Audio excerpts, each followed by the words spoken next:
हमें बताया जाता है नॉर्थ वेस्टर्न रीजन में हर साल बहुत ज्यादा कहत आता है, जिसकी वजह से वहां पे खाने के लिए कुछ भी नहीं होता और एम्परर उनको ग्रेन और बाकी चीजें प्रोवाइड करता है। लेकिन ये सब कुछ पिछले 3 साल से चलता आ रहा है और इस बार उन्होंने सोचा कि हमें कुछ चेंज करना चाहिए। इसलिए एम्पीरियल फैमिली वो एक डिफरेंट मेयर को जल्दी स्टैब्लिश करने वाली थी और उस वक्त भी उनसे कहा जाता है हिज मेजेस्टी चाहते हैं कि वो आपका ओपिनियन सुने कि आखिर आप रिलीफ को कैसे प्रोवाइड करेंगी और इसके अलावा नॉर्थ वेस्ट के लोगों की हेल्प करना ताकि वो पीसफुली रह सके, ये भी आप पे डिपेंड करता है। तो वहाँ पे सब लड़कियां थी और वहाँ पे लेडी पोर्शन भी थी जो कि हमारी हीरोइन से बुटीक में मिली थी। वो बड़ी खुश थी, वो कहती हाँ हाँ बिल्कुल। तो तब वो कहता है ठीक है, अब से आप लोग यहाँ पैलेस में कोई भी चीज आराम से यूज कर सकती है, चाहे पैलेस की लाइब्रेरी हो चाहे कोई और चीज भी, और आप लोग आपस में भी डिस्कस कर सकती हैं। और इसके बाद जो भी कंक्लूजन निकले, आपका ओपिनियन वो बेशक सिमिलर क्यों ना हो या फिर डिफरेंट क्यों ना हो, आप हमें बता दीजिएगा। तो हमारी हम सोचती है अच्छा, तो इसीलिए आज बाहर के किसी इंसान का यहाँ आना बिल्कुल मना था क्योंकि सिर्फ पार्टिसिपेंट्स अलाउ हैं यहाँ पर।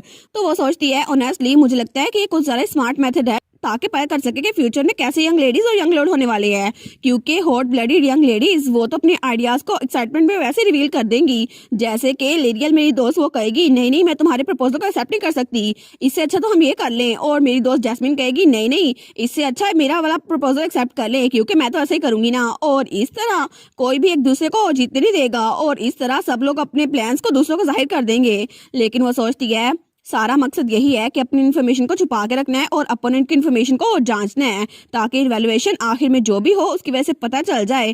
तो तब एम्प्रेस कहती है ठीक है, तो फिर मैं देखती हूँ कि यंग लेडीज आपकी परफॉर्मेंस कैसी होगी।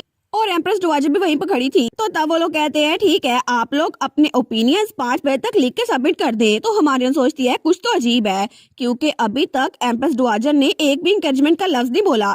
लेकिन एम्प्रेस डोवाजर वो कुछ बोल क्यों नहीं रही और वो ऐसे क्यों खड़ी हुई हैं? वो सोचती है क्या पूरे पैलेस में इनकी पोजीशन इतनी ज्यादा वीक है, ये कुछ बोल ही नहीं पा रही। लेकिन जब उसको देखती है वो सोचती है अरे हाँ मैं इनको देख रही हूँ तो इनकी स्माइल कोई ऐसी नहीं है जो किसी से डर जाए, और इनकी स्माइल तो ऐसा लग रही है जैसे ये किसी को जानती हो और किसी को जांच रही हो। लेकिन मैं फाइनल्स में पहुंच चुकी हूँ और अब से मुझे इंपीरियल फैमिली के साथ ज्यादा इनकाउंटर करना होगा और मुझे लोगों को ज्यादा ऑब्जर्व करना होगा क्योंकि फंडामेंटल रीजन कि मैं यहाँ पर आई हूँ वो सिर्फ एक ही है कि मैं यहाँ पर सबको जज कर सकूँ कौन मेरा दोस्त है और कौन मेरा दुश्मन है।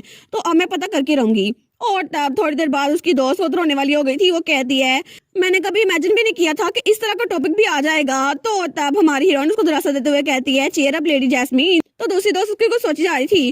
तो लेडी जैस्मीन कहती है लेडी ट्रेला क्या आपको कुछ समझ आया? तो वो कहती है वैसे मुझे कुछ ज्यादा समझ नहीं आया, लेकिन पिछले प्लेग में सब लोग अपनी टेरिटरीज के बारे में फिक्रमंद थे, तो क्या पता इस सब का डेटा लाइब्रेरी में पड़ा हो। वो कहती है वाओ लेडी ट्रेला आप तो बहुत ज्यादा अमेजिंग है। तो वो कहती है बस ये मेरे माइंड में आ गया, चलो जाके मटेरियल्स इकट्ठे करते हैं, हम लोग पहले लाइब्रेरी चलते हैं। तो जैस्मिन कहती है हाँ हाँ इकट्ठे चलते हैं माई लेडी, और आपसे बाद में मिलेंगे। और हमारी हीरोइन को बाय करके वहां जा रहे थे तो हमारी हीरोइन भी उनको बाय करी थी। वो सोचती है हर कोई लाइब्रेरी की तरफ जा रहा है क्योंकि सबको पता है कि पिछले सालों की सारी चीजें वहां पर पड़ी हुई हैं, लेकिन वो सारा डेटा इकट्ठा करना ये तो स्टैंडर्ड अप्रोच है ना। और हर कोई वहां पर भाग रहा था, लेकिन तभी कोई लड़की हमारी हीरोइन के पास आती है। वो कहती है लेडी फेराथोन क्या आप लाइब्रेरी नहीं जाने वाली? वो कहती है क्या लेडी मिशलिन? और वहां पे एक लड़की खड़ी हुई थी जिसके ब्लू कलर के बाल थे। तो वो कहती है नहीं मुझे नहीं लगता कि मुझे वहां जाना चाहिए, और दूसरी तरफ मुझे लगता है कि आपके पास इतनी सारा इन्फॉर्मेशन है जो कि आपके दिमाग में है कि आपको वहां पे जाने की जरूरत ही नहीं है, और इसीलिए आप तो इसके बारे में पहले सोच रही थी ना कि कैसी स्ट्रेटजीज होनी चाहिए। तो वो लड़की वहां आते हुए कहती है आप तो बहुत ज्यादा यकीनी बात कर रही हैं, लेकिन मैं कभी भी आपको इतना एक्नॉलेज नहीं करूंगी। ठीक है मैं बिल्कुल ऑनेस्ट होती हूँ, पहले जब तुमने मेरी फैमिली का नाम लिया ना तो फिर मुझे बहुत ज्यादा गुस्सा आया था, मुझे बिल्कुल ये पसंद नहीं आया था क्योंकि हमारी हीरो ने पहले कहा था मिशलिन फैमिली वो तो अकेडमी में लोग को पढ़ाते हैं ताकि फ्यूचर के लिए प्रिपेयर कर सके। वो कहती है लेकिन उसके अलावा मैं तुम्हारी स्ट्रेटजी को एक्नॉलेज करती हूँ, और वैसे भी मुझे वो लोग जरा पसंद आते हैं जो कि सिचुएशन को अपने फायदे के लिए इस्तेमाल करें, ना कि छोटे बच्चों की तरह लड़ने लग जाएं। और वो लड़कियां अगर वो तुम्हारी जगह होती वो तो लड़ने लग जाती। वो कहती तुमने क्या बोला? तो हमारी ना सोचती है हाँ बिल्कुल मुझे तो मेरे सिस्टम की वजह से पता चल गया था ना, लेकिन अगर ऐसा ना होता तो शायद मैं भी लड़ी होती।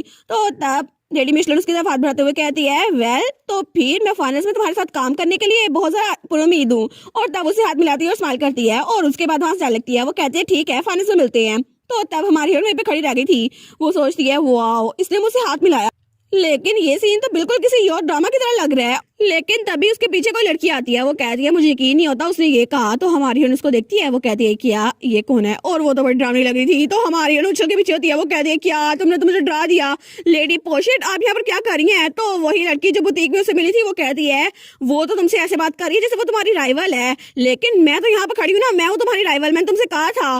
तो वो कहती है नहीं नहीं ऐसी कोई बात नहीं है, हम लोग राइवल्स नहीं है, बस उसने मेरे साथ हाथ मिलाया। तो तब वो कहती है ठीक है फिर मेरे साथ भी हाथ मिलाओ, मैं तुम्हारी राइवल हूँ ना, मेरे साथ भी हाथ मिलाओ। तो हमारी उन कहती है ठीक है, और तब हमारी लुलु उसके साथ हाथ मिला लेती है। तो तब वो लड़की तो बड़ी खुश थी, वो कहती है ठीक है अब मैं जीत के रहूंगी, देखना तुम, क्योंकि मैं तुम्हारी राइवल हूँ ना, तो सबसे अमेजिंग आंसर मेरा ही होगा और मैं नॉर्थ वेस्ट के लोग की खुद हेल्प करूंगी, तुम बस ये बात याद रखना। तो हमारी लुलु वहां जाते हुए कहती है हाँ हाँ ठीक है तो फिर मैं देखूंगी, अच्छा ही होगा। वो कहती है अच्छी बात है, बस तुम ध्यान रखना। और थोड़ी देर बाद हमें बाहर का सीन दिखा रहता है, वहां पे पेड़ थे और वहां पे हमारी लुलु वो सोई हुई थी। लेकिन तभी वहां पर लेडी पोस्टर आती है, वो कहती है क्या आखिर तुम अपना आंसर क्यों नहीं लिख रही, तुमने क्या जल्दी से गिव अप कर दिया, और मैं तुमसे बहुत ज्यादा डिसअपॉइंटेड हूँ। तो हमारी लुलु वहां पे लेटी हुई थी, वो कहती है बिल्कुल नहीं, मैं तो बस अपनी सोच को इकट्ठी कर रही थी। वो कहती है क्या मतलब तुमने अभी तक कुछ नहीं लिखा। तो हमारी कहती है लेकिन आप मेरे पीछे क्यों आई हैं, आप मुझे ये बताएं कहीं आप मुझे फॉलो तो नहीं कर रही, आपको तो लाइब्रेरी नहीं जाना चाहिए। वो कहती है मैं कहीं नहीं भाग रही, मैं तुम्हारा फेस टू फेस सामना करूंगी और देखो मैं यहीं पर हूँ। तो हमारी हीरोइन उठ के बैठती है, वो कहती है हाँ हाँ जो भी है। तो तब वो कहती है अब तुम कहाँ पे जा रही हो, अब मेरे बगैर कहाँ पे जा रही हो। तो हमारी लुलु कहती है बाथरूम। वो कहती है ठीक है मैं तुम्हें वहां पे तो फॉलो नहीं कर सकती ना। और उसके बाद लेडी पोस्टर वहां पे बैठ गई थी और उसके हाथ में अपना पेपर था।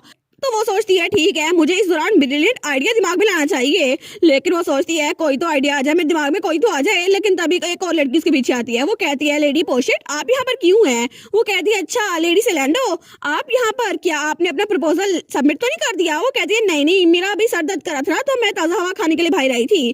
तो लेडी पोशिट कहती है अच्छा लेकिन लाइब्रेरी में एटमॉस्फेयर कैसा है। तो वो उसे बताती है सब लोग बहुत ज्यादा मोटिवेटेड है और सबकी एनर्जी बहुत ज्यादा इंटेंस है, और वहां पर क्लैरिटी खड़ी सबको गाइड कर रही थी। लेकिन वो कहती है अरे ये पेपर किसका है, क्या आपके साथ अभी कोई बैठा हुआ था। तो कहती है हाँ लेडी फेयरथॉर्न बैठी थी, वो अभी थोड़ी देर के लिए बाहर गई है। तो तब वो कहती है अच्छा, लेकिन वो तो बातें किए जा रही थी। वो कहती है मेरा दिल नहीं कर रहा वापस आने को, राइटिंग तो कितनी जरा मुश्किल है ना, मेरा दिल कर रहा था कि मेरी जगह कोई और ही लिख दे। और तब लेडी पोशर्ट वो उस पेपर को देखती है जहाँ पे लुलु ने अपना आइडिया लिखा हुआ था।